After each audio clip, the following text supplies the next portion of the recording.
Hey, what's going on, guys? It's me, Spaza17. Welcome to the Hitcircle Podcast. Hope you're doing well. Hope you're doing fantastic. In fact, today, guys, I'm very excited to introduce my guest. He's an Osu player from the US. He's a Twitch streamer on Twitch, of course. Dude, I just said that. And he's known for being probably one of the best content creators in the Osu community at the moment. Huge inspiration for me and many others, I'm sure. If you guys haven't been able to guess it, but you definitely did, because I mean, this is on YouTube, dude. You read the title. It's KoiFishu, everyone. Hello. Hello, man. How are you doing, man? Good. How are you?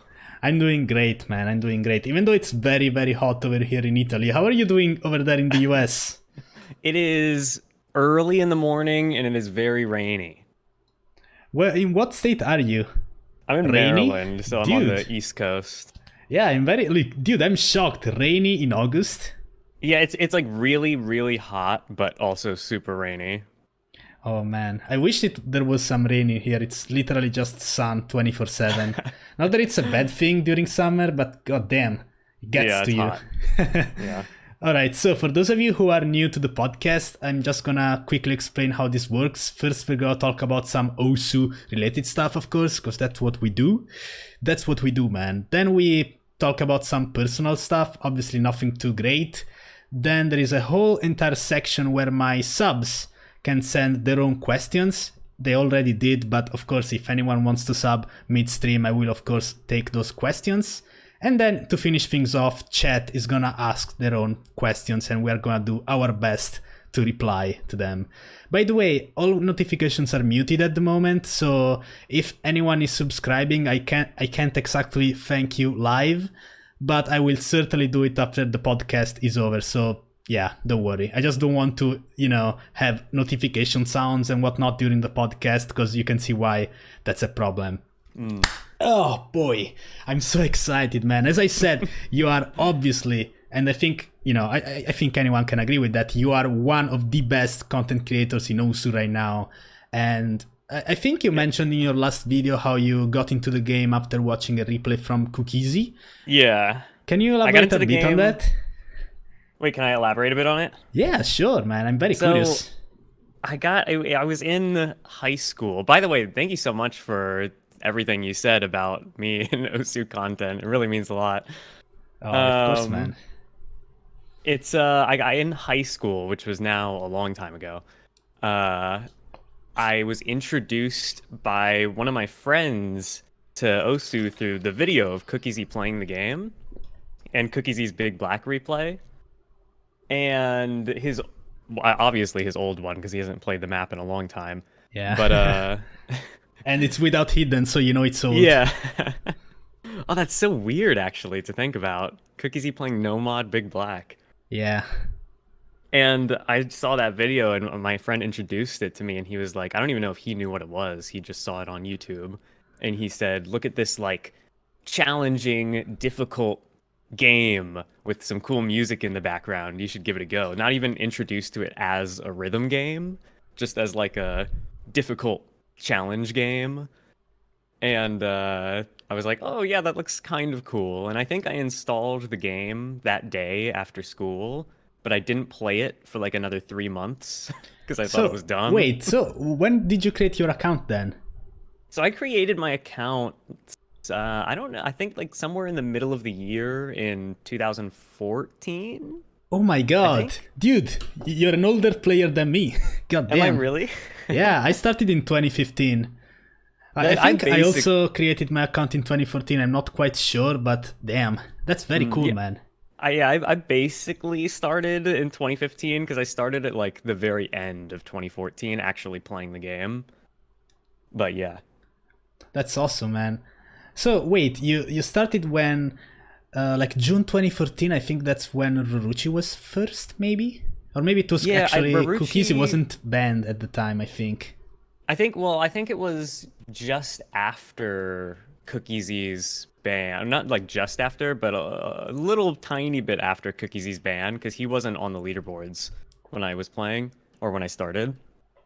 He was like Oh yeah, it This was banned in legendary. 2013. Yeah, Yeah, yeah. yeah. Damn. So yeah, I think it was Marucci who was number one, and then Wolf was up there, and so we're Oh my good. god, too much I think nostalgia, man.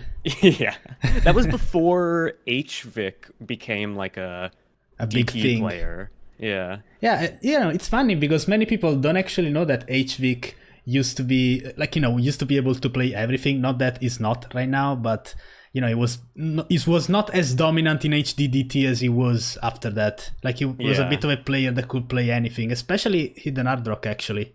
Oh yeah, yeah. So, I mean, dude, this is crazy. I didn't know you were this old. I think it's because, okay, first of all, you look extremely young. Like, if I had to guess, I will guess you finished high school like 2 years ago at best. Like, you are extremely young. I've been told that I look young and older at the same time, depending on the person who tells me. Yeah, dude, I was talking to my friends earlier. I showed them a picture of you, and they said, "Is this guy in high school?" I don't know if it's because we look older in Italy. I have no idea, but that's awesome, man. Like, I mean, I guess I'm damn. not that old. I'm 22. Oh, I see. So you're just 1 year older than me then. Ah, Yeah, we old, man. We old. At least in Osu, 2014. Nowadays, that's actually old. That's 6 years I know, ago. right? That's crazy. Yeah, very crazy. I was talking about recently, I was like, I can't imagine how being like Doomsday or Wobbleful for any other long-term player, what they feel like looking back on like when they started. Yeah, I mean, so many things have changed. You definitely went back in history with your videos. You play with old skins. You even played the original game for Nintendo DS. Oh yeah. So you kind of have that experience in a way. What do you think about old skins when it comes to gameplay and stuff like that? Like, obviously there's a huge differentiation. It's Yeah. almost as if old skins were trying to emulate that Nintendo DS game, and now also it has just become a thing of itself. Yeah, it's interesting when you look at like everything that's old in Osu, from the client itself to the maps that people were making and the skins, like you just said. Even now, looking back at old maps, it's like really really old maps pre 2010. It's like, oh, they're so bad because they don't do all these things that modern maps do, but they were so good at emulating what the DS game was like. 'Cause Yeah. that's all that they were trying to do. Yeah, and they were actually good at the time. Like, Yeah, yeah. when the editor was basically like cavemen bashing rocks together. That's Yeah. really all you could do with the editor. Literally everything in the OSU editor was like drawn in MS Paint, like all the UI elements. Oh yeah, dude, you also got the chance to see old storyboards, if I recall correctly, right? Like, Oh, you yeah. saw how those looked like. Very, Yeah. they really remind me of the old YouTube animated things with Stickman and whatnot. That's true. Yeah. So, do you have any YouTubers who are either in the Osu community or outside of the Osu community that really have inspired you to put yourself out there? Because, now that you mentioned you are from, kind of an old player, I guess, from 2014, I'm even more surprised because I thought you were a new generation player who just decided to basically make content from the get-go, but that's obviously not the Yeah. case then.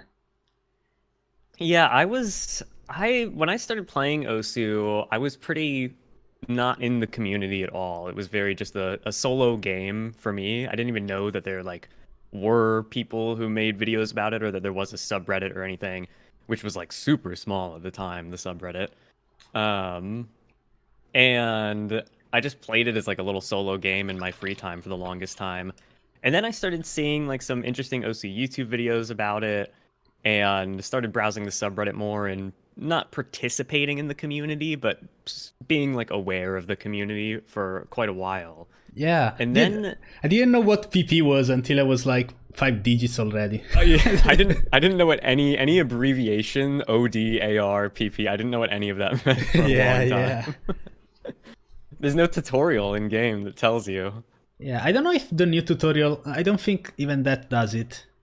Yeah, I think I think what the new tutorial does do though is it tells you at least that you can use like X and Z on your keyboard. Oh yeah, So that's good. dude, I remember playing mouse only. Good times, dude, good times. But yeah, it wasn't really until more recently, which I guess now even saying that it was like 3 years ago now, but it wasn't until more recently that I wanted to maybe make or participate in the community itself a little bit more. And I think my big inspirations for wanting to make videos or start streaming is what I did before I started making videos on YouTube. I was in a pretty bad place in my life mentally, and I didn't know what I wanted to do at all. And I had the opportunity to have a lot of free time and to kind of figure it out for myself what I wanted to do. Mm-hmm. And at that time, I was like, oh, it'd be so fun to. This is like 3 years ago now, 3.5 years ago. I was like, it'd be so fun to be a YouTuber or to like make videos or make some sort of content for people to enjoy. So 'Cause 3 years that ago, really, you were in high school. 3 years ago, I was in college. Oh, okay, okay. I've only talked about this on my stream actually like a couple of times. But yeah, I was in college after high school. Everything was going super well until I realized I have no idea what I want to do with my life. And then things weren't going as well. Damn, this is getting too relatable. God damn. That's supposed to be for the personal part. It all loops back to Osu. It all Yeah, comes man, back yeah. to Osu. That's why they say you're here forever. Yeah. But while I was in my first year at college, I was like, I don't know, what do I actually want to do? And I've always watched a lot of YouTube and YouTubers. Interestingly enough, though, I never really watched any Osu YouTubers. It was always just whoever else I watched at the time. And pretty much everyone that I watched, like even back in those years, that was like late 2016 and like first half of 2017. I was watching, I don't even remember the specific channels, but I mean, there's think, the big ones like PewDiePie and whatnot. Yeah, I'm pretty sure that there was specifically one PewDiePie video that was like a Q&A, and people were asking him about how he started on YouTube, and he was talking about all working of his in story. a hot dog stand. Yeah. And oh yeah, and I was also watching Happy Stick on stream at the time. Oh boy, Happy Stick. That's an old name. You Yeah, Zoomers listening may not even know. I watched Happy Stick streams were the only like Twitch streams that I really watched, and I watched a lot of them. And between PewDiePie and Happy Stick, interestingly, maybe even a like, bit of Wabwoof Wolf. He was huge yeah, on YouTube. Yeah. I was like, it'd be really fun because I don't have enough content to watch. I'm always in the mood for more streams when Happy Stick isn't live and more videos when I don't have enough. It'd be really fun to like contribute to that and to make more content, I guess, for people to enjoy. And that's kind of when I was like, oh, I should actually try to do that, even though I'm really antisocial and don't like to put myself out there very much, and I'm not like super good at the game, so I didn't know what I was gonna do. But that summer after that first year of college, I was like, let me just try to make a YouTube video and see how it goes. And I never did because I was too scared, so I just started streaming on Twitch instead. Oh, I didn't know. I thought you started playing on Twitch after you had a YouTube channel. That's very interesting. Yeah, the thing, I was so worried about how I would make a video that I was like, oh, it's easier for me to just turn on my stream and just play the game. And so that's what I did for like a year before I made any YouTube videos. And did you have a face cam on, or was it just pure gameplay? For pretty much, I don't know how long it was, but for a long time I had a hand cam and no face cam. And it was just Osu gameplay. Not super bad gameplay, but like rank 3K farming gameplay. Yeah, I mean, that's not bad. Dude, nowadays I know 4 digits that are generally better than me in many things. Yeah. And yeah, it was just that for a long time until I was like, kind of to a point in my personal life where I was like, okay, I need to do something more than just sit and stream on Twitch because I'm kind of not going anywhere. And that's when I started finally going back to my original thing that I wanted to do, and that was making YouTube videos. And I just started doing that related to my stream for like a good year or longer. And it wasn't until the end of 2019, which is now super recent, Yeah. um, where I guess I was lucky because a few videos got suddenly picked up by the YouTube algorithm, and then I kind of took that and was like, you know what? If I'm gonna want to try to take this seriously or like really, I don't know, not make a name for myself, but like just do my original idea of giving people more content and growing my community, now's the time to do it. And pretty much ever since then, the end of 2019, I've been taking Doing it that, as certainly. seriously as I can. Yeah. That's awesome, man. Like, it's very interesting because being a content creator on YouTube is a very different experience than doing it on Twitch, being a streamer on Yeah. Twitch. Different formats, you get the chance to shoot, edit, reshoot.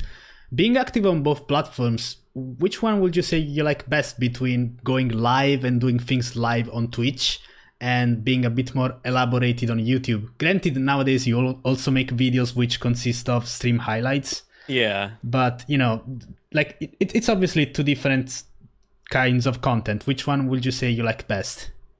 It's hard to say because there's something very it's I don't know if I like one of them better than the other. It's so interesting though, because yeah, when you stream, it's very not easy, but it's instead of editing all day, I just sit and stream and talk to people, which is like a lot more relaxing and less like active work, I guess, on my end. And so in that way, streaming is like I don't think easier is the word, but sometimes it's nice to just stream instead of working on a video, for example. Yeah. But there's also like nothing as satisfying as finishing a video and like making the thumbnail and getting it up for me and like seeing how people react to it and all of that. Yeah, like it's So, part of the whole process, at least for yeah. because I mean, from what I understood, you edit your own videos, right? You don't have an editor. Hmm. Yeah, I mean, I also edit my own videos and thumbnails. Like it's a whole process, and it's so satisfying to see the final product and people Yeah. enjoying it.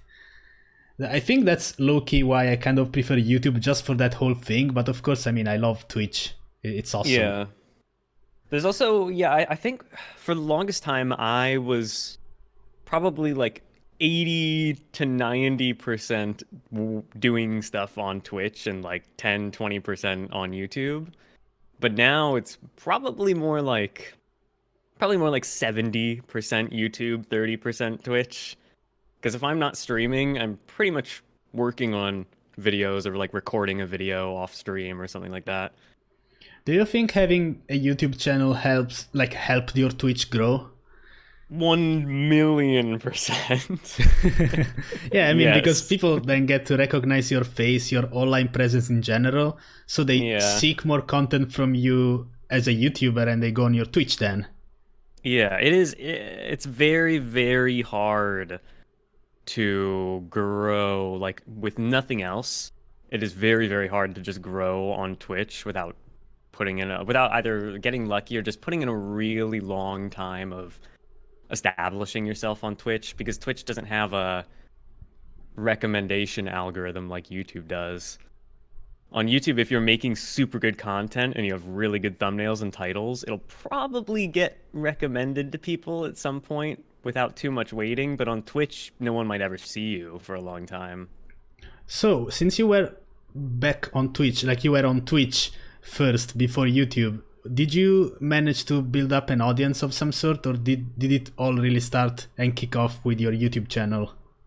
I definitely had an audience, most of which are all still coming by the stream every time I stream. Um, I don't know how any of them found me though. I guess from looking at like low viewed Twitch streams. Or maybe But someone yeah, hosted you once, that can happen sometimes. sometimes a lot of the times though when people would host me, there's not a ton of like transfer over of that audience. Like they come and they follow and then they kind of never come by the stream again a lot of the time, or at least back then.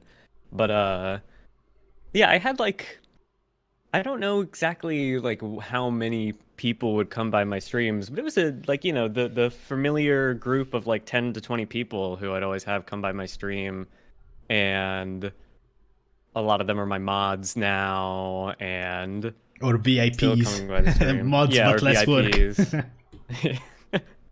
Mods and VIPs, everyone who like I've actually feel like more friends with and closer to because they've just hung out on my stream for a really long time. And I'm very, very appreciative of them for all the time of me in my early streaming days before I started making YouTube videos, for hanging out. Yeah, that's awesome. I mean, I guess that's what many new streamers struggle with to an extent, trying to make it on Twitch by being only on Twitch.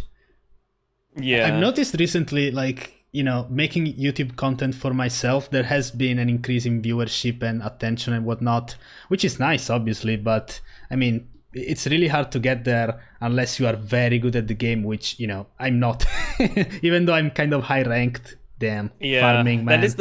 That is the one thing on Twitch. If you're like solely on Twitch and nowhere else, you can grow on Twitch a lot if you're like #1 at whatever game you're playing, because then obviously people have to come watch you.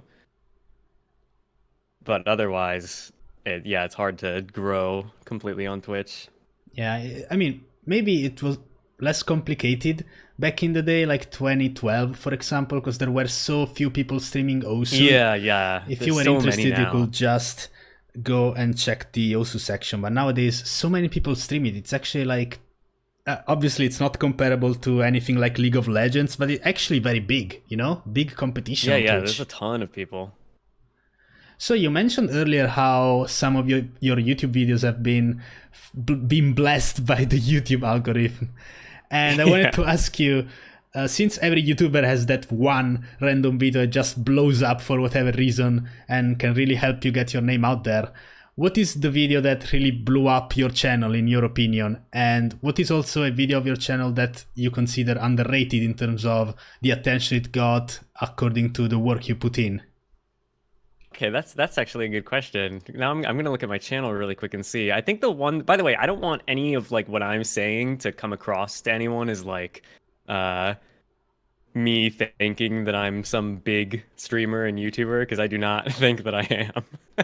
Yeah, I mean, just want to clarify that. At least in the Osu community, I think you have some insane good numbers, maybe not so much in terms of subs, but your overall online presence, your reputation, I think you are one of the most well-liked Osu content creators, and for great reason, Thanks, dude. That really means a lot. But that's my own personal opinion. Yeah. All of the haters may disagree. Let's see. So I think it was my first video that I made talking about Osu Laser.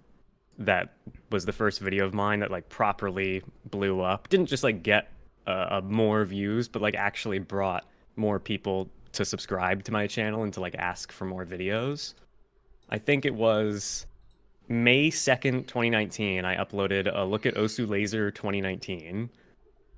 And for whatever reason, like at the time I probably had like 2,000 subs on YouTube, maybe less, actually, probably less. And I don't remember how many it was, but for whatever reason, that video just like blew up for me. Like a couple days Osu later. Laser has always been a very interesting subject, I feel like. Especially back then. I don't think there were many videos talking about it.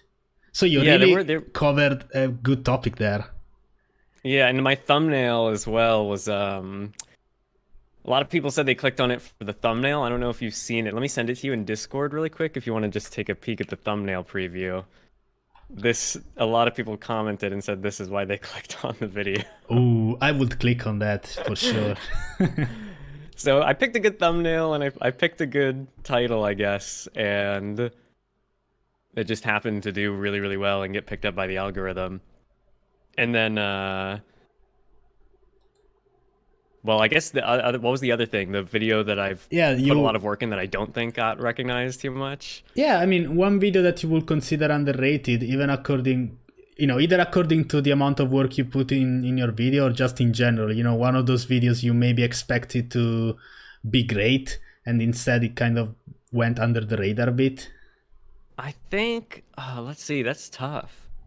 I think I'm lucky enough to have had a lot of the videos that I expected to be good do well, or at least do well like months later. Um, let's see. I thought that there's a video I made where I eat spicy noodles if I don't FC a map. And I'm going like from 1 star to 8 stars at each level and picking a random map. And if I don't FC, I have to take a bite of these spicy noodles. I think when I uploaded that video compared to like my past few uploads, I thought it was such a good idea. And I like went out and I bought this hot sauce and I made this dish and I set up everything up for recording and I recorded all day. And I was editing for a while. And when I got that video up, it had like a really, really good response, which is awesome. But for the longest time, until recently, it kind of got re-recommended to people.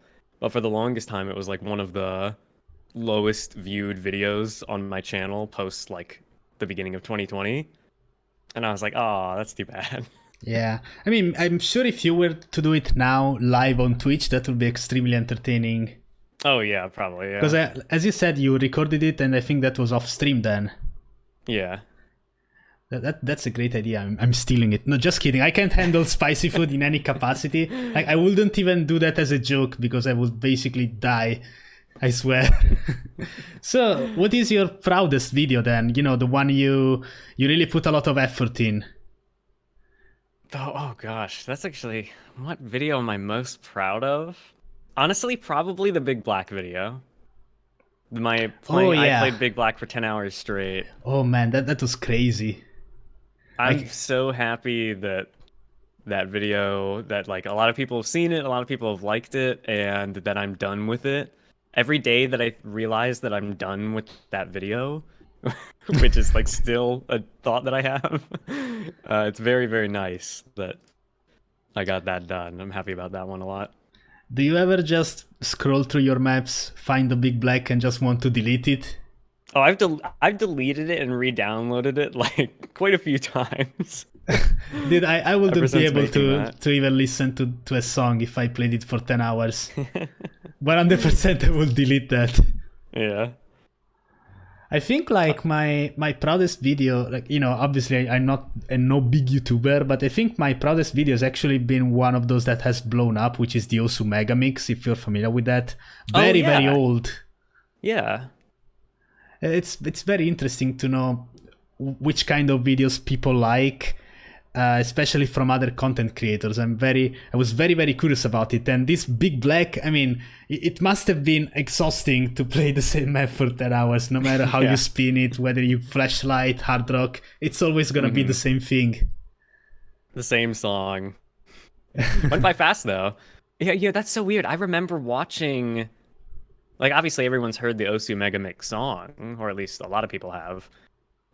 Maybe nowadays less people have heard the Megamix song because there's all those like other Osu mixes. Yeah, I think Osu Memories is the one that everyone knows because obviously it uses some more broad songs from anime and whatnot. Yeah. So it gets around faster. Yeah. I remember watching the Osu Megamix video from you back in 2015, or I guess it was more so 2016. Yeah. Because you uploaded it like the end of 2015. But wow, that's so weird to be talking to you right now, knowing that like at that time, 4 years ago, I was watching this video that you uploaded and I didn't even know who you were. And I'd never made an Osu YouTube video. Well, yeah, that's awesome, man. Especially knowing now how much of a YouTube beast you are, like that's fucking awesome, man. But I also want to ask you about something else because you are a bit of an Osu collector, if I can say so. Oh, yeah. Because you have so many items, merchandise, even stuff that's discontinued. You mentioned in your 50k subs video how you have an Osu mug that's exclusive. Yeah. Do you consider yourself to be a bit of a collector of Osu? And what do you think is your rarest item of them all? Okay, so I wish I want to be more of a collector. I have some like old Osu stuff, and I have the limited edition red 480 that I picked up recently that is surprisingly not as hard to find as I thought it would be, but now ever since I purchased mine, I haven't been able to find a new one. Do you know what I'm talking about? Yeah, of course, the exclusive red Wacom. Yeah. I think there's so many other things that I want to collect. It's so hard to find Osu stuff though, because it's so niche. Like the old official Osu tablet that they used to sell on the store. Oh yeah, man. I had one of those, but it broke. So Well, I I've did. heard that a lot of them break. Yeah, back in the day, actually, I didn't keep it, obviously, but now for memory's sake, I would have kept it, I think. Yeah. I would love to have one of those, but yeah, I have some. I guess if I wasn't counting the red Wacom tablet, because technically that's probably the rarest thing I have, but that's also not necessarily like an Osu specific collectible. Yeah. I think, let's see, I have an old shirt, like the original Pippi mascot shirt design that they used to sell. This was all back in like 2015 or 2016. Oh yeah, Um, they don't do those anymore. yeah, they have like some new designs of the new mascots, but the old one was like the color scheme was very, it was a lot different than the current ones that they sell that are like bright blue or bright green. Yeah, I mean, also in Um, general now has a more modern look compared to yeah. before. If they were to do the Osu tablet again, I'm sure it would have a more Oh yeah. laser-esque look. Yeah. But between, let's see, I have that shirt, I have the mug, I have the Wacom tablet, and I have some. This isn't too old. I guess now it's like 3 years old.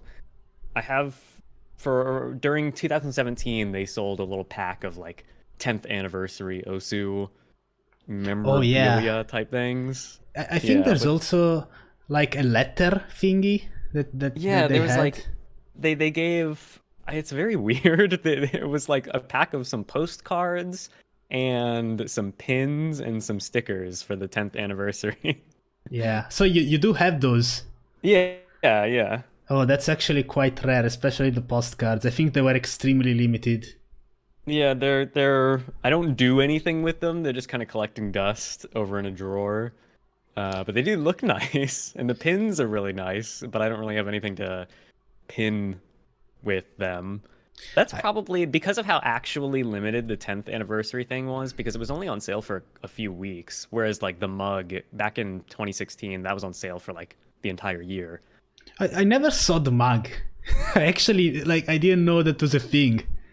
I think they had two mugs. One had Pippi printed on. I mean, both of them are like very it's like buying a mug from like Redbubble or something. It's a very default mug with just some black and white art printed on the side of it. Yeah, it's not high quality or anything. Yeah.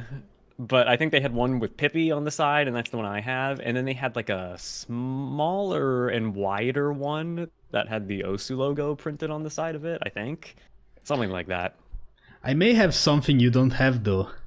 Oh, really? Yes, I do have the COE 2019 shirt, man. Osu Oh, event. Why, dude? Are you gonna come next time? Were you planning on I coming to COE 2020? I was not planning on coming to COE 2020, but now, like next year, assuming every COVID and everything doesn't last into next year, which God, that would be horrible. Yeah. Um, I think I would plan then on coming next year. I wasn't really in a situation where I could come like last year or well, maybe this year, but definitely next year. I would love to come. That's great. I think it's always gonna be in the Netherlands, so it's kind. Mm, I mean, I think there are many players who have come from the US, like Idki, Toy, and whatnot. So it should yeah. be kind of accessible in a way. I mean, I know it's always gonna be expensive traveling from and to the US, but the Netherlands is like midway, I think. Yeah. I also have something else, which is an exclusive Circle People mug with my name on it. Damn. Oh, Circle People mug. Yeah, that's. I mean, I know you can buy it. I'm pretty sure you can buy it off of the not Osu store, obviously, the Circle People channel store.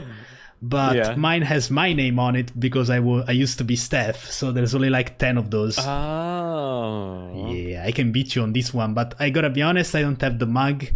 And during the Osu event, Pepe actually gave out some postcards and stickers, but I didn't care to get the postcard, which I now regret. I Oh, just got damn. the stickers. Yeah, I think I wish there's a few things given out at like OSU events that I really wish I had. I know at one event maybe this was at not COE, but like Anime Expo or something. At some years ago, there was a Osu mouse pad. Oh yeah, I saw that. I think I've Peppy made a vlog about it. Yeah, I've seen a few players still have that, and some still use it because I've like seen it on streams and stuff. I want one of those so badly, the Osu mouse pad. Yeah, I think that was I could Anime probably find it Expo on 2017 maybe. Yeah. And I also, like, and conventions related to Osu, that's such a weird concept to me because, again, it's a very niche game, but they do actually come around, for example, in Anime Expo, and I think it's great that there's now an entire event that's dedicated to Osu, and it's an yearly thing. Yeah. Well, It's crazy how much the community has, like, just in the time that I've been playing, it's insane how much bigger Osu is now compared to when I started out. do you think the game is gonna grow even more when Osu Laser eventually becomes the main client with the whole, Osu featured artists, content creators like yourself? Where do you see the Osu community heading at the moment? I think it's hard, obviously it's impossible to say, but I think that between more people, because not just myself, but I've noticed a good amount of more people like Bruh Master, who have like just suddenly come on YouTube and like are uploading pretty high quality Osu videos. And Yeah, he's also been blessed by YouTube. God damn, like Yeah. right away, dude. I can't imagine what that's like. Just first video, like 100,000 views. It's like, Yeah. okay, I guess I time to be a YouTuber. But yeah, I think between Osu Laser, when that comes out at some point soon, hopefully, it really is quite nice, at least to look at Osu Laser. If Osu Laser is at the point where all the gameplay and skinning and everything is beyond or the same as or better than what we have in stable, which is obviously the plan, and some of that is how it is already in the current build of Osu Laser. But once that's all done, and with how nice and it looks and how modern it is and how modern it feels, and all the featured artists that Osu has, because that's such a huge thing. Even if we were to lose out on everything that wasn't music from featured artists, we would still have so many good maps and songs, like an insane amount, other than anime openings, pretty much. Yeah. That's where you go for the PP, Yeah. But I think between that and like more Osu content creators, and I don't know, I think that the Osu community is obviously going to continue growing. I don't think it's like going to stop anytime soon, but I do think that it's going to grow more once Laser comes out, and just in the coming years and in the future, I can definitely see it growing a lot bigger than it is right now. Yeah, I've also noticed how Osu Laser is going in this direction of basically having an identity of its own. Like Osu obviously started as an emulator for that one Osu Wanden game. Yeah. But I mean, nowadays obviously it's a completely different thing in the eyes of the general rhythm game community. But with Laser, it's almost like it's another game to an extent. It's almost like it's getting reborn in a way. Yeah, definitely. Laser's it's really, really interesting to see Laser and to play Laser, because it's like everything. I don't know. It's hard to describe. Yeah, I mean, it is very like much it's just reborn basically Osu. like Osu, but it's a tiny bit different, but it's also the same thing. Yeah, there is something. If you've never played Osu, there's already something about Osu Laser that, other than if it doesn't perform well on your system, which is the case for some people. But if Osu Laser right now performed perfectly for everyone, there's something about it that's a lot more accessible, like gameplay wise.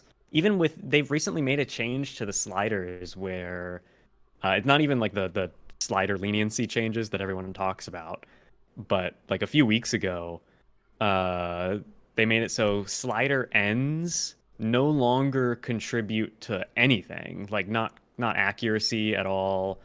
I don't even know if slider ends contribute to combo. That was kind of weird. But then again, it's only because we are so used to having like our own set of rules in the actual, like in the modern Osu. Like it's very weird to try and think of sliders as something that doesn't give you extra combo or doesn't contribute to accuracy. Yeah. Speaking of which, have you had the chance to try out spotlights? I have tried out spotlights. I tried out like the first round that came into Osu Laser. Uh, that was pretty recently. That started just a few weeks ago, didn't it? Yeah, it's a pretty recent thing and it's very new. People are confused about it, including myself.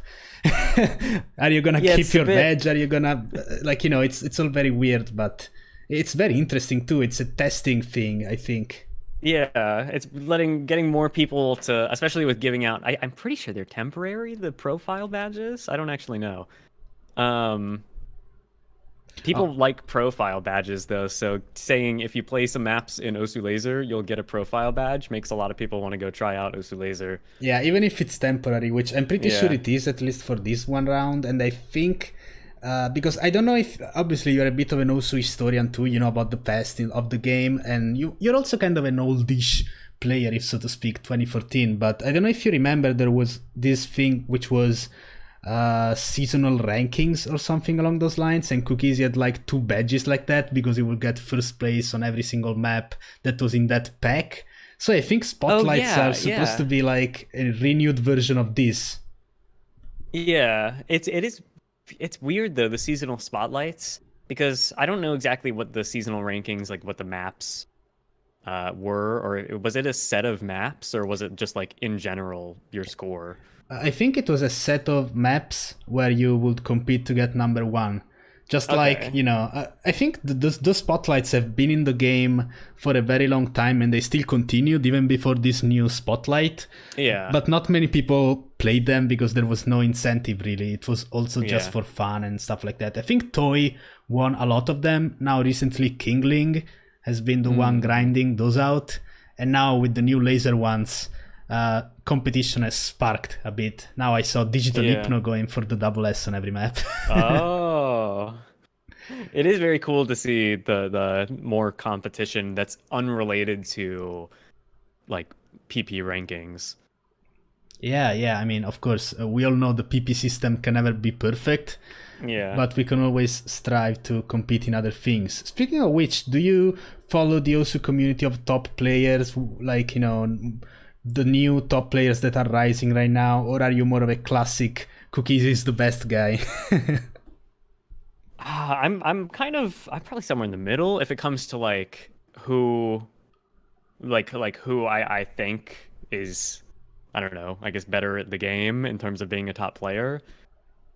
Obviously it depends. It's so interesting because Cookiesy was always like for all the time periods that Cookiesy played, obviously he's not playing right now, but for all the time periods that he did play, he was like the all-around best. Maybe not the best at a specific thing, but always the all-around best. Yeah.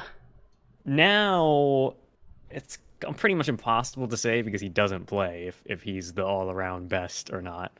Now we have so many more specialized people, though, like Marami with speed and White Cat with aim.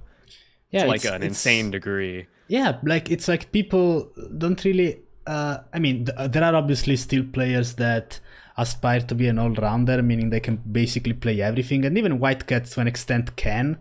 But I don't think it's the PP system doesn't really encourage it all that much. So many new players who may even be top 100 aren't actually good at everything. Yeah, it's all very weird.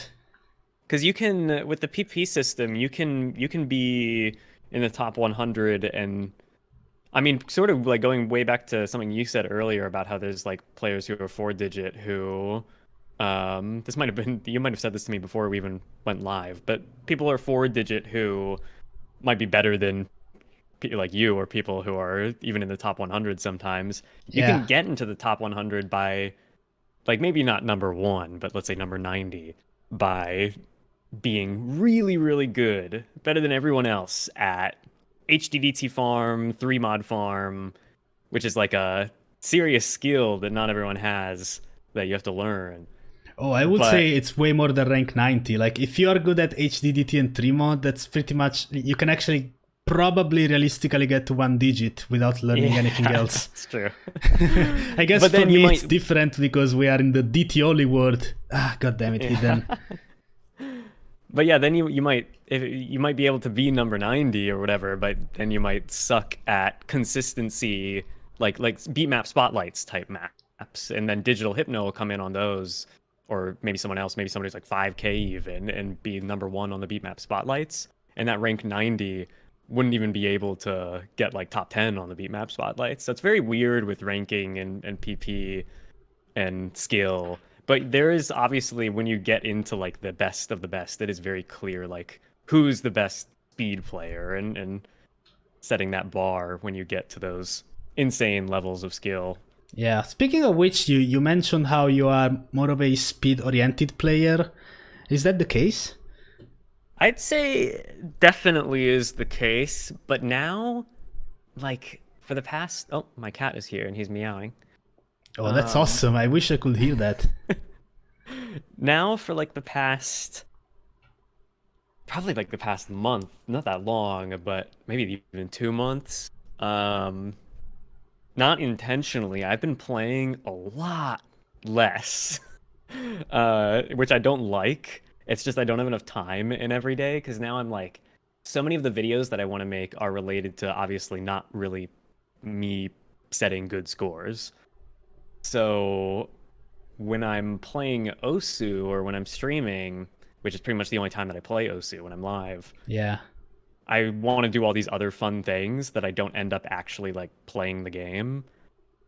So probably like beyond, like before a couple months ago, I would consider myself pretty decent at the weird maps that I played, which was a lot of like the weird, obscure DT passes and like trying to get DT number 1s on leaderboards that people like Ellie and like oh yeah, I can definitely like I know about those maps. Like it's like alt maps or just maps in general that not many people get the DT A ranks on. Maybe you try to get first place on those mod leaderboards. Yeah, people, and leaderboards with people like Zestiny and stuff like that on them. Yeah. Like really good speed players who play a lot of not farm speed maps and not like Marami level maps, but like weird in between, like extra difficulty tech DT passes. Very niche stuff to get scores on. Yeah, of course, man. Like Elysion, like that's basically the the go-to player for that kind of map. Yeah.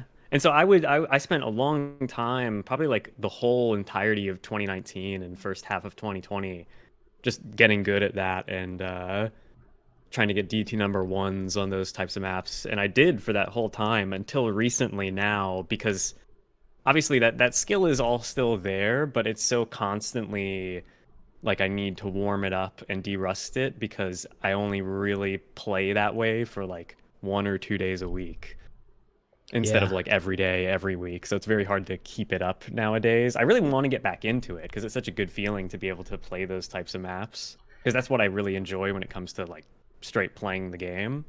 So you don't really plan on ranking up or trying to, you know, increase your skill set when it comes to stuff that may, for example, favor you, like DT jumps and whatnot?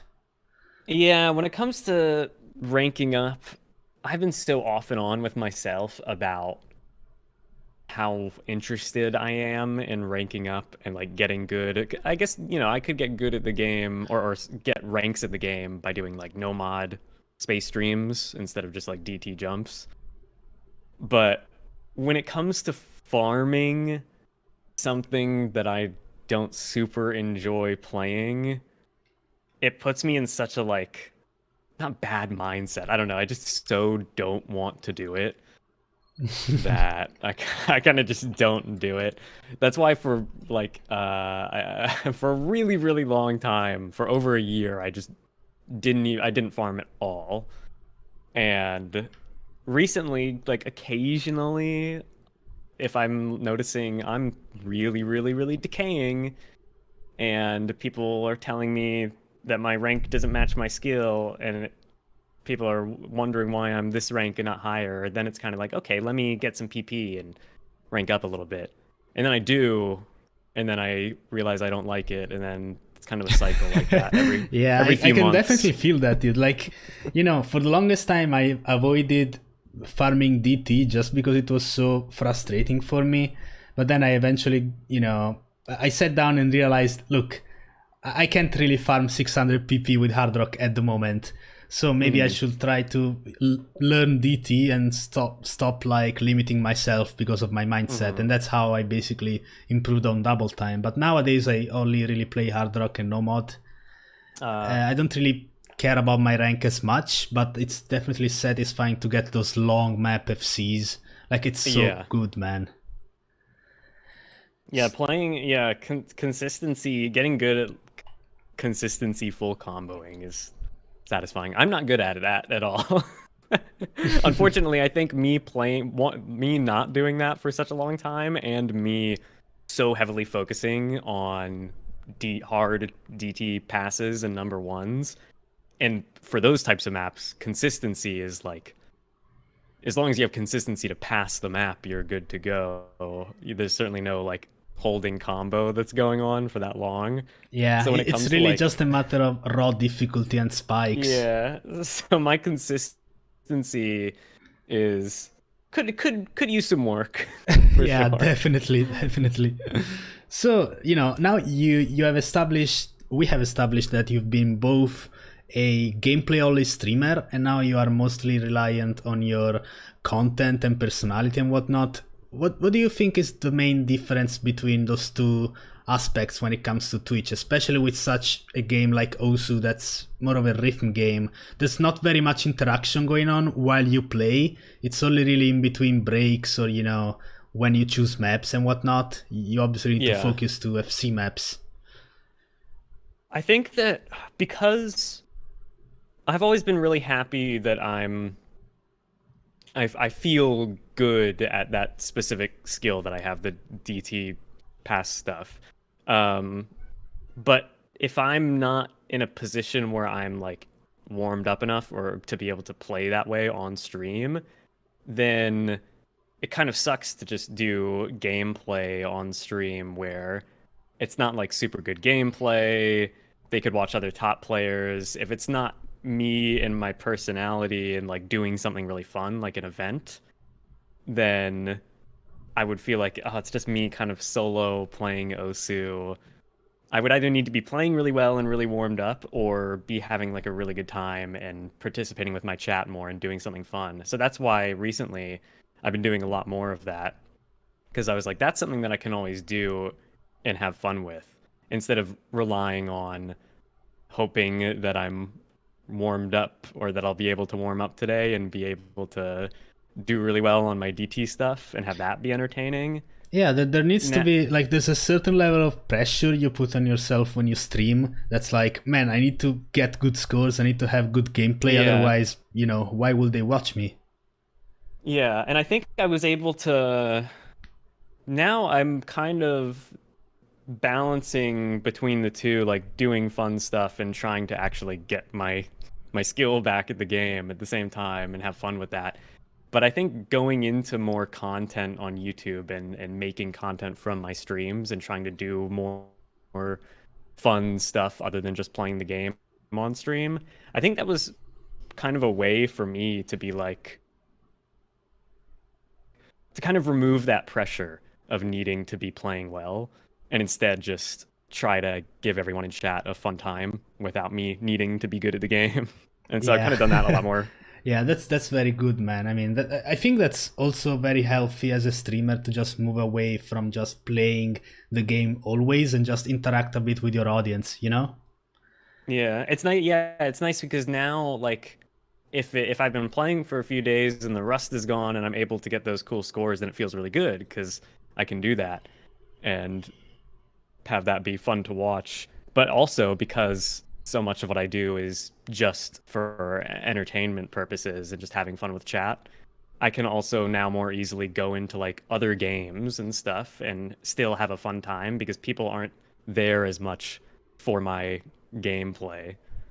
Yeah.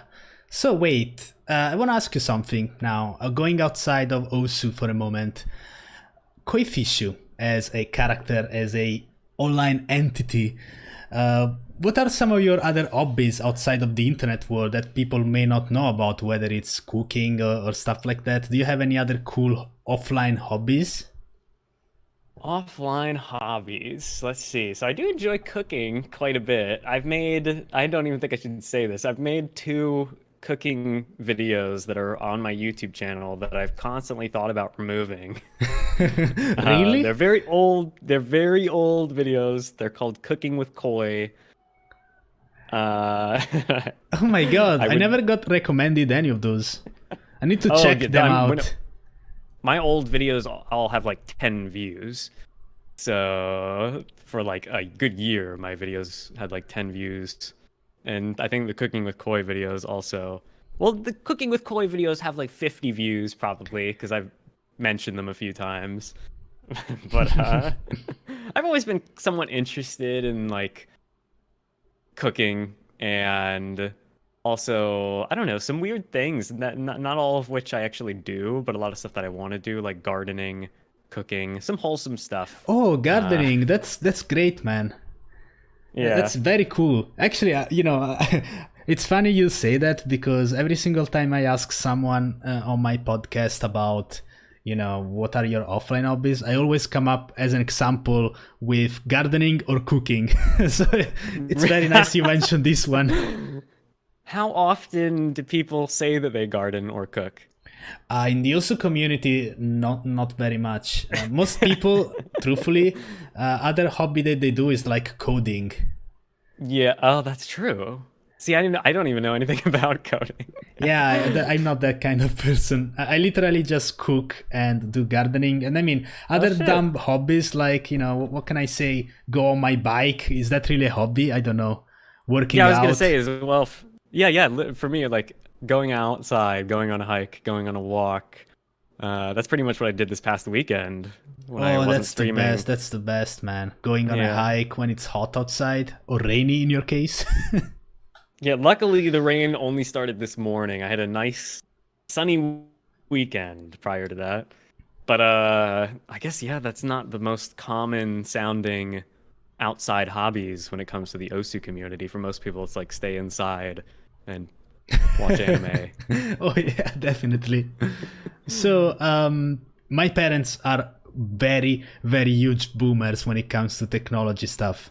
Like, I think Hmm. it's also a cultural thing, especially because in Italy we are more on the older side of things. Like, Oh adults don't yeah. even know what streaming is, or most of the time they don't know what YouTube is. They only know about those that maybe go on the news like Ninja or shit like that. Hmm. Um, the US is way more advanced though when it comes to this kind of stuff. I would like to assume at least. So, what do your parents think about what you do online, meaning your content, streaming? Do they understand what OSU is, the gist of it, and just content creation in general? After explaining it to them, they definitely do understand. I think as long as you, and I guess this goes for a lot of content creators whenever they've talked about this subject, as long as you explain to like your parents that it is a source of income in some way, then they're like, okay, I sort of understand then. It's not just uh Waste of time. playing video games all day. There's actually some work involved and some like result to that work. And so So, they sort of understand that, definitely. They don't understand the intricacies and things, but on a basic level. So do they approve of you making content and like I don't know if this is actually true, so I'm also gonna ask you about that. About that, sorry. But according to many people in your comment section, for example, in your 50K special, it seems like YouTube is, as of now, your main source of revenue. Is that true, or do you have any other jobs? And if so, what do you think about YouTube as a platform in general? With AdSense is all over the place, and even the Yeah. longevity of also content is kind of weird because of copyright getting more strict as time goes by. Yeah. Right now, between YouTube and Twitch, that is my main source of revenue, which is nice. Uh, especially because apparently during COVID, and this goes to talking about how constantly changing things like the ad rates are on YouTube. Um, things are at like a all-time low right now in terms of ad revenue. Ever since the pandemic started earlier this year, everyone's ad revenue has been noticeably lower than it would be otherwise. Oh, I actually didn't know that. I And so guess that's it's kind of nice because when maybe yeah, I don't know exactly.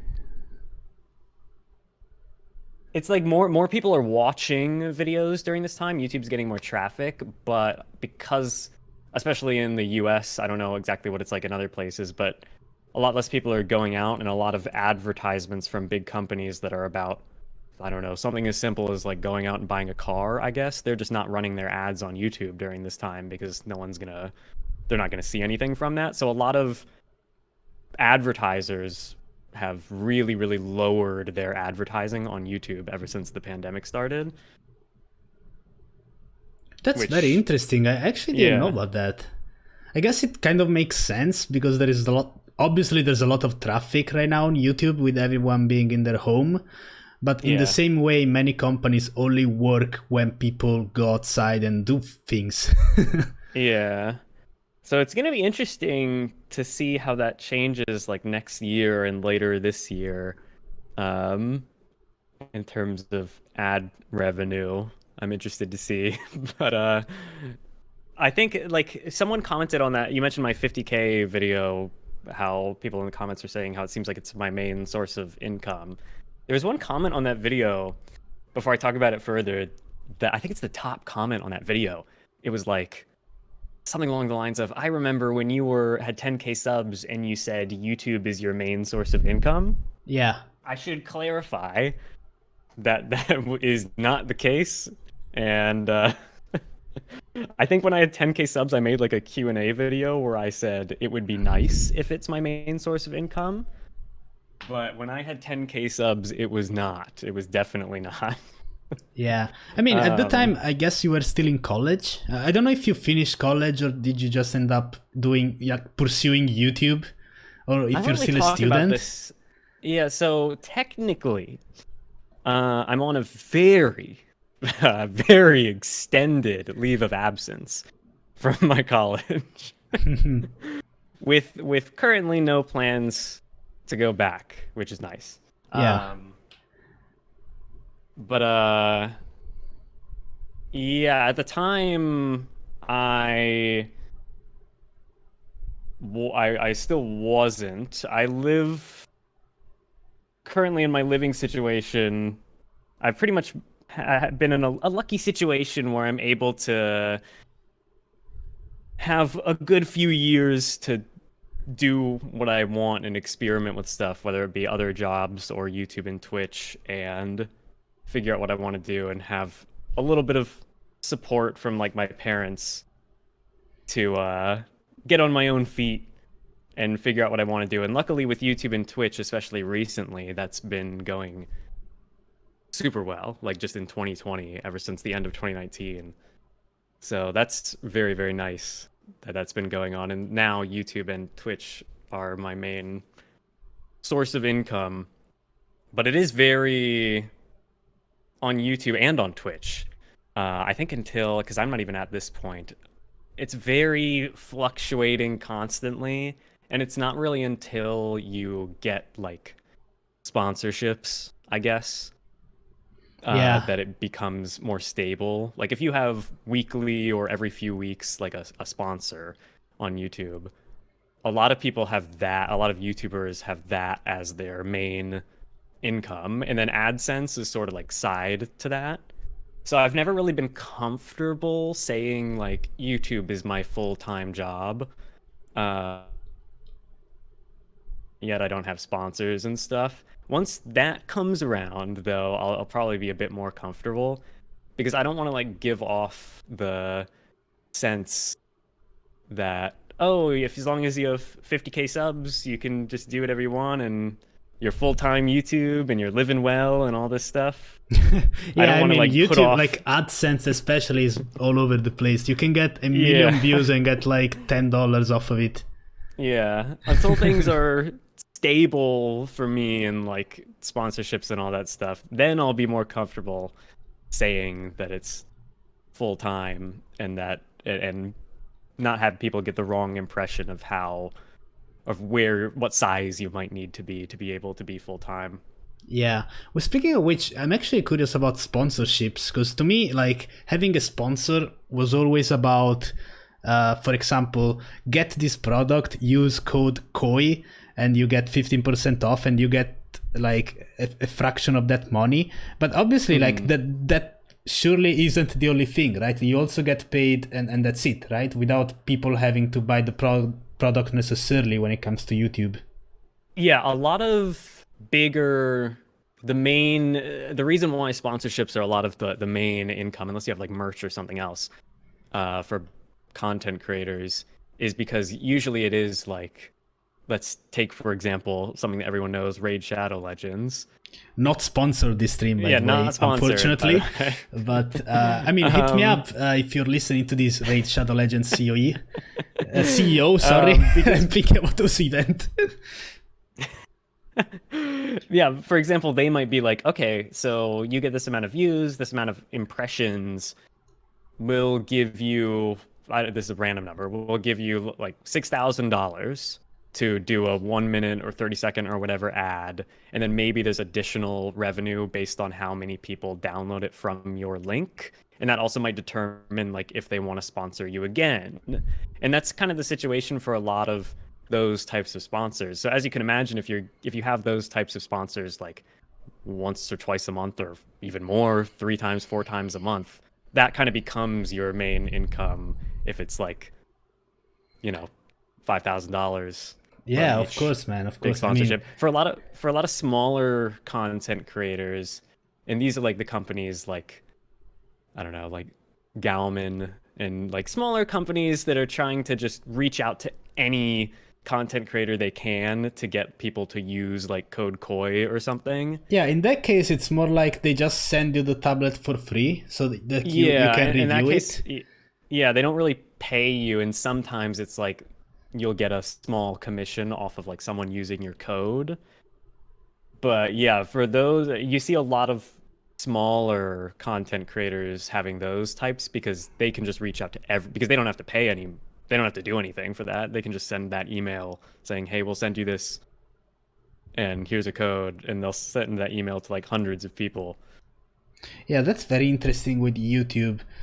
I think it's different when you get sponsored on Twitch, because just having, for example, a certain company logo on your overlay and whatnot, I don't think that really means you get paid monthly. Like it's very strange. Like I don't know how it works on Twitch. I don't know how it works on Twitch either. It depends on the company, I guess. And some people do it through other services. Like I know Stream Elements, for example. A lot of big streamers, like really big streamers, will have like sponsorship opportunities through something like Stream Elements, where Stream Elements hooks up the companies and the brands with the streamers, and somewhere in there's a payout from Stream Elements to the streamer, and then the streamer makes money for the company, and I don't know exactly. Yeah, I guess if we ever want to get into that, we need to learn. God damn. Yeah. Speaking of which, I don't remember, are you partnered on Twitch yet? I think you get many viewers at this point. On Twitch. Well, here's the thing about me being partnered on Twitch. So pretty recently, even more recent than YouTube, I not blew up, but have more viewers, I guess, on Twitch. So as soon as that happened, as soon as my average view count for a month was above whatever the threshold is, like 75 or whatever, I was like, oh, let me apply. And I applied, and this was now 2 months ago. I applied, and they emailed me back after 4 weeks. I waited. I think they said it would be a response within 7 days, but 4 weeks went by. Damn, it's like also support, man. Yeah. And they were like, oh, it looks like you're really growing and all this stuff, but just we want to see your channel on Twitch continue to grow, so just reapply in a couple weeks if that continues, and we'll see then if we can offer you a partnership. The email was something like that. And so I reapplied. And now, I think since then, it's been 5 weeks, and I am... Oh my god, dude, they're so slow. We will see what happens. Damn, that's very, very slow, actually. I think there are some people who, like, just get the email from Twitch, you have been invited to the partner program. In that case, I think you just have to accept, right? And that's it. Yeah, Or did you get, you also, or is that an automatic email that maybe you also got? I think that email, I don't actually know. I think for some people they get that email to them, but I think also that's the email that you get if you get accepted after applying, like you're invited, click this link. So I think when people like tweet out that image that's like you're invited to the partner program and they say, "Oh, I'm partnered," I think that's usually that means they are indeed partnered. Yeah, and I think that's usually like a email response from them having already applied, rather than just Twitch reaching out to them and saying, "Hey, you're partnered." I mean, if you average like 10K viewers and you didn't apply, I'm sure Twitch would email you and say, "Oh yeah, of course." I mean, but at least in the OSU community, when you start out, it's kind of small, so you're always orbiting around that average of 75. Like you're basically just there, knocking at the door, unless you're a top player. In which case, I mean, it might be a slightly higher, like maybe 200 viewers average is reasonable. But yeah, I know it's also depends on like where you are in the world. Like different areas, like the US has a different partnership application team, and from what I've heard, it's a lot harder. Oh yeah, because the US is like so competitive when it comes to Twitch. There's so many streamers from the US. I think it's slightly harder. I think it's probably gonna be easier. For example, you know, Nalian got partnership in and he's not from the US, and I'm from Italy, which is kind of like, you know, not that it's small in terms of streams, but it's kind of more niche, so maybe it's easier. I don't know, but the US, man, that's hard. Yeah, no, I think that's why it's taken like 5 weeks. I feel like between the pandemic and a lot of streamers in the US applying for partnership probably during this time, because there's more people streaming, there's more people watching, more people applying. There's already competition in the US to get partnered. I feel like that's why it's taking so long, because they probably have a ton of applications that they're going through. But yeah. Yeah, I've heard similar experiences from streamers that are from the US, but not so much from Europe people, I guess. Yeah. So now we are going to jump over some questions that I got from my subs. Which I got many of them. Not that I have many subs, truthfully, I have like 20, but 20 questions, that's a lot. So I just took 3, which I think are the best ones. Very, very interesting questions. So I'm gonna now read them to you and you can respond to them. All right. Hello, Koi. What do you think about profile reviews and why are they so popular? Cheers. Okay. So profile reviews. Oh boy. The 3 most common questions I get asked when it comes to like a video or a thing I should do on stream are when I'm going to do a setup review, when I'm going to do guessing people's ranks, because I've done that a few times recently, and can I review your profile? I've been ever since that's profile everywhere reviews on Twitch became, now. Yeah, everyone's asking, hey, can you review? Not everyone, but a good amount of people come in and are like, hey, can you review my profile? Or are you going to do profile reviews or this or that? A lot of people do them now. Not a lot, but I see it a lot on like Twitch titles. I'll go onto Twitch in the OSU section and I'll see a bunch of people with OSU profile reviews in your title. I don't know why. I think like it's one of those trends that and really it's mainly on Twitch too. Like there are profile review live streams. For whatever reason, a lot of more known OSU players, people like Nalian. Wait, what? Hello? Sorry, I think there was a bit of lag there. Oh, there might have been. But yeah, I was saying how profile reviews are, I think they mostly rely on like, because obviously the viewer wants to get kind of the attention from the top players, so they actually go on your profile and it's like, oh damn. I mean, I think that's basically it. It's not really anything related to actual improvement, because obviously you can't judge a player from their top place. Yeah. Yeah, I've seen, and a lot of people have been doing it. Like Nalian's been doing it, Whole Wheat Pete I saw doing it on his stream. A lot of more known OSU players have been doing profile reviews.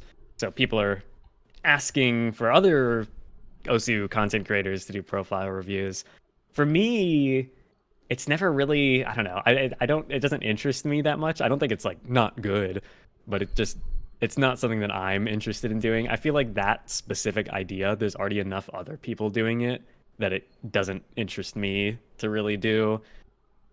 I'll try to do like other different things, like guessing someone's rank based on their best replay. Yeah, that one is very interesting. It's a very interesting concept.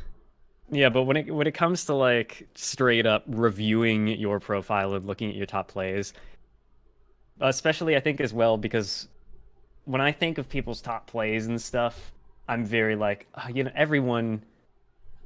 I have a bunch of farm maps in my top plays, for example. I have like 30-second farm maps, but I don't care because that's not who I am as a player at all. When I go to farm, I go to exploit the PP system, and that's it. Yeah, like I made the example. Like... I made the example. If anyone was to review Badeu's profile, they will see that all he has is like short aim maps, but that's obviously not what he is as a player. You can't judge someone off of their top plays. At the end of the day, you can't really give that much advice either. It's like if you see an A rank, you say, "Hey, maybe you can fix this," Yeah, so it's definitely basically just like entertainment, and that's it. But because of that, there's already enough other people doing it that for me, I'm like, I'll try other ideas instead. I'm not super interested in doing profile reviews myself. All right. So, what do you think of the state of OSU YouTube as of now? And are there any content creators you enjoy watching that have inspired you? I think you kind of responded to this one already because you got inspired by non-OSU YouTubers. But what do you think of the state of OSU YouTube as of now? I think the state of OSU YouTube right now is probably the best it's ever been because there's so many people now trying out new content ideas. Even people who used to make OSU videos but maybe don't make as many recently, and other streamers and stuff I've seen making more videos recently and just bringing more content to the OSU community. Even I've seen some recent videos, like some really good ideas, and like Bruh Master, like we were talking about earlier, other streamers doing more YouTube, Ed always talking about how he wants to do more. It's very, very interesting. I started doing YouTube content because for the longest time, I was more of a gameplay kind of channel, and I still somehow managed to get like 10k subs. But I realized that if I put myself out there, if I show my face, if I talk, if I make actual content, people gain more interest in me. And I mean, obviously I don't have huge numbers, but to me, having like 10k average views on my last videos is huge. Because my gameplay only videos were like 1k if all goes well. Mm-hmm. Yeah, so, I remember your video where you talked about you were like not responding, but talking about the Bruh Master improvement video. Yes, I watched that video and I thought that was really good. I really enjoyed that. Thanks, man, dude.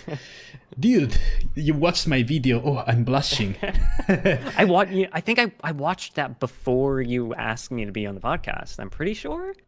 Yeah, I mean, because now I'm actually, like, I didn't realize how much thumbnails matter.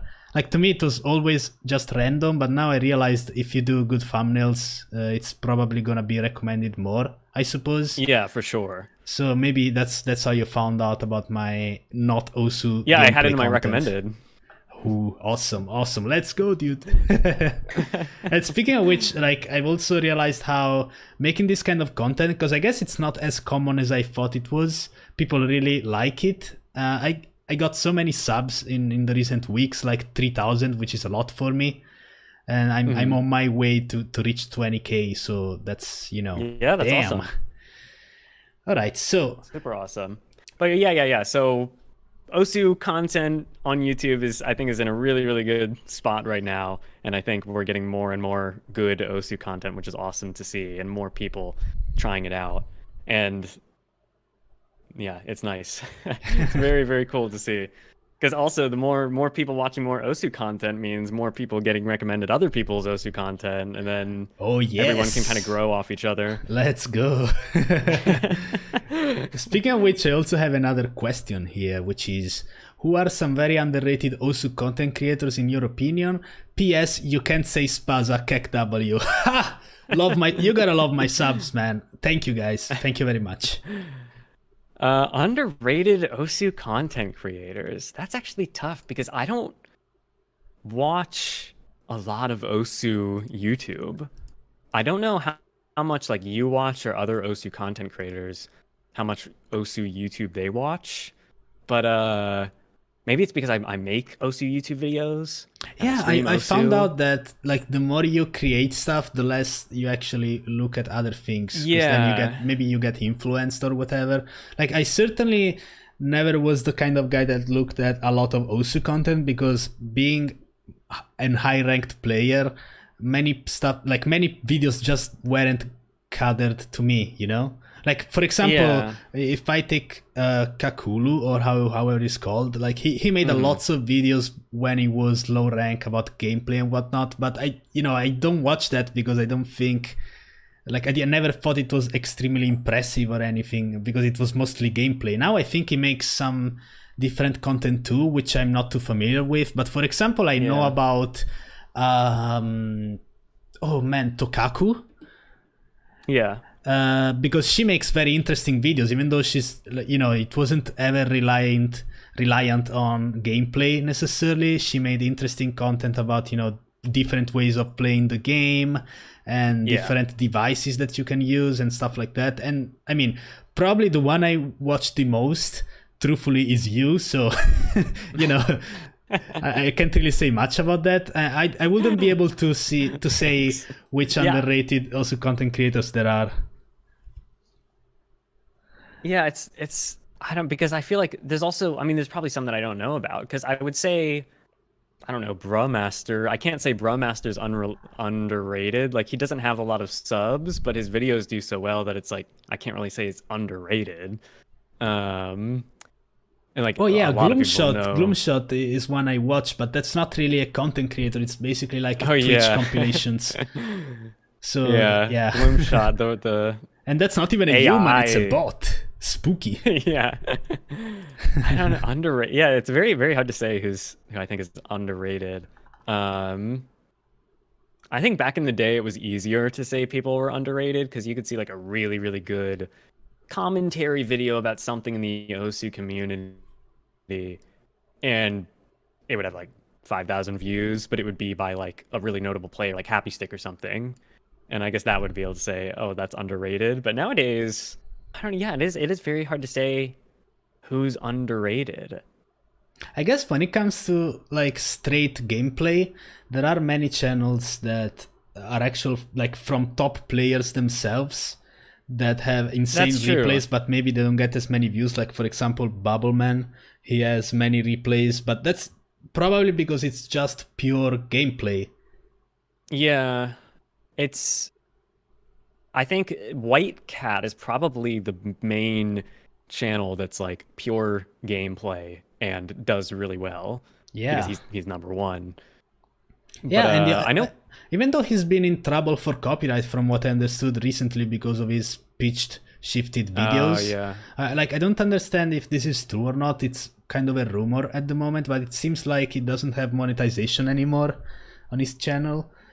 Which is all very weird. Again, just goes to show how weird YouTube is in terms of reliability when it comes to copyright and whatnot. But, I guess this only really applies because his channel is completely made out of songs. Like, there's no commentary videos. Yeah. It's all very, very weird. Strange. Yeah. When it gets into topics of... There's really nothing black and white when it comes to copyright with Osu on YouTube. It's a very, like, talking literally and like legally about it all. It's so complicated beyond just like with what actually constitutes copyright. It's very unclear, and you have to kind of wait for stuff to happen, like someone to strike a channel, or someone to go to unless that happens like someone, to us. If someone if a channel gets struck, or if someone takes a company to court, which I don't think anyone in the Osu community has done.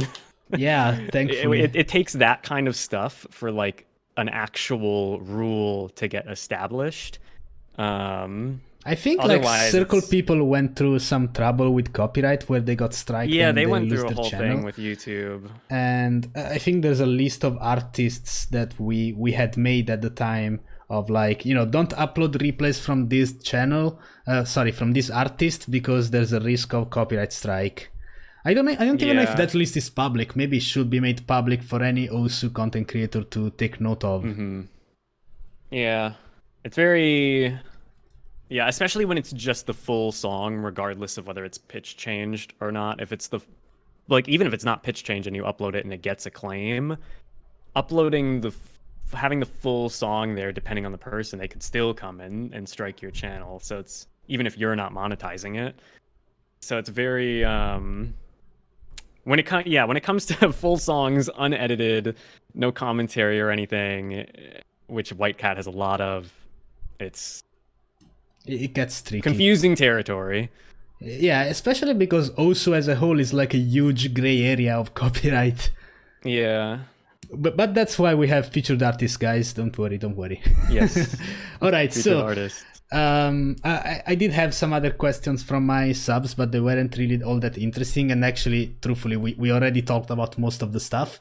So now I will let you guys in chat ask your own questions. All right, so chat, as I was saying, you get to ask your questions. First one being ketchup or mayonnaise, Koi?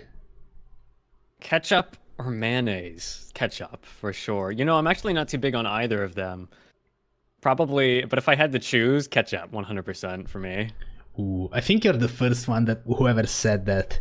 Like, you know, Really? mayonnaise. Yeah, dude. I mean, at least on fries, people prefer mayonnaise. I mean, if you're Maybe from it's the a EU, maybe it's a US thing. I mean, to be completely honest, if I had to choose something to put on fries, I'd choose like hot sauce. oh yeah.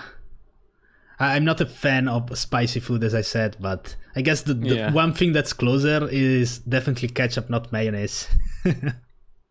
Look at that, Yeah. like, dude, chat is exploding for this mayonnaise thing, and you're not asking anything else. God damn it, guys. Anyway, yeah. Oh I yeah, got- that's true. Mustard is also good for me on fries. Probably more of a, but I'm talking about like proper mustard, not like yellow mustard, but the type of mustard that has like seeds in it, like the high quality stuff. Yeah, and I guess also the one that's homemade. Yeah, Right? yeah. Like obviously homemade is always gonna be better. Sorry, also an interesting question. Let me check. Do you upload only videos that you know people will click on, or whatever comes on your mind?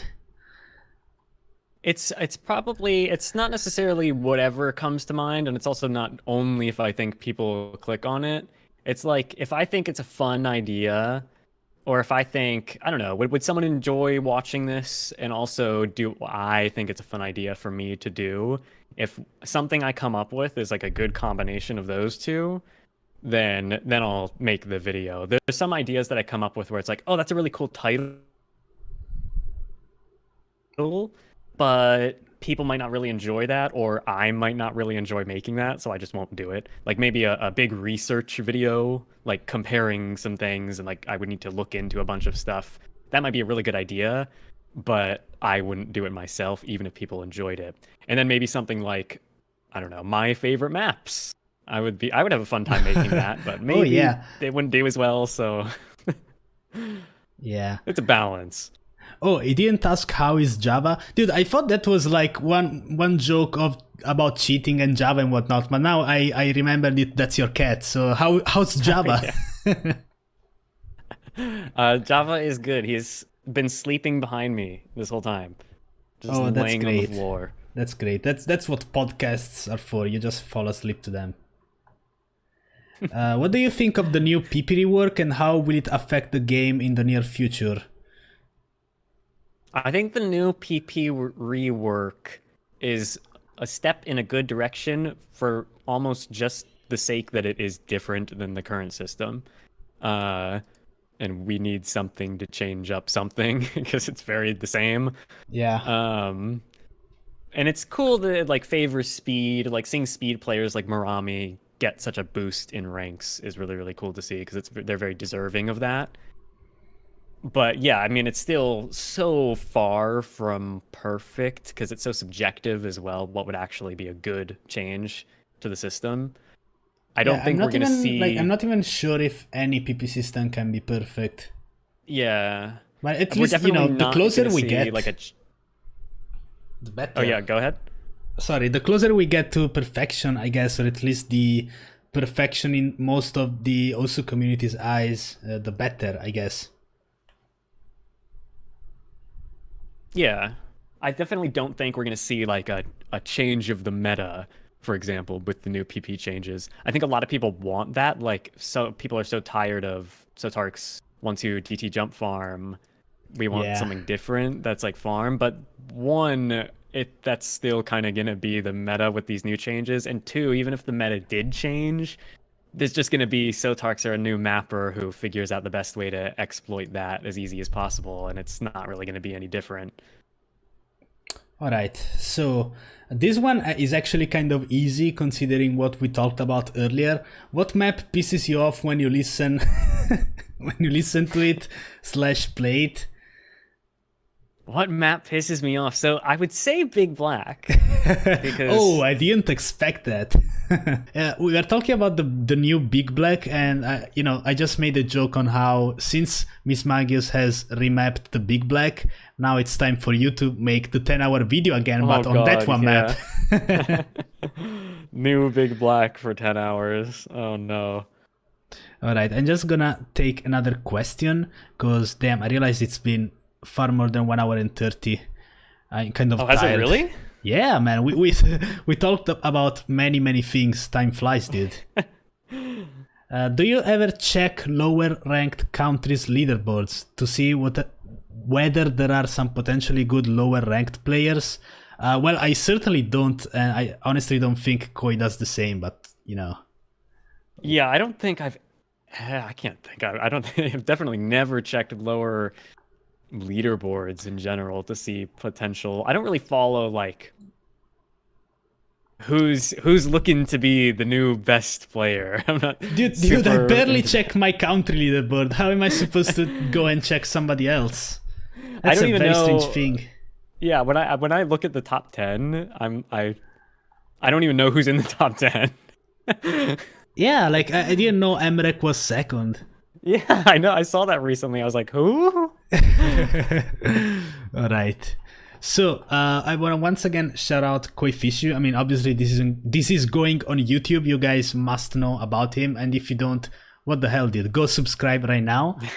And he obviously streams on Twitch too. All links will be down there in the description. And Koi, I guess you can just promote whatever you want and finish off this podcast. Usually that's the way I do it. I let the guest finish. So it's all to you, man. I think, what can I promote? Let's see. I'll promote, I don't know if I need to promote my own channel, but I'll definitely tell everyone to subscribe to you because you've been uploading some good videos lately. Oh boy. Gotta make sure you subscribe to Spazza. Yo, like and comment as well comment. On this video. Hell yeah, man. Please sponsor this man, someone. Raid I know you're listening to this, Raid Shadow Legends. Please get this man a paycheck. ASAP.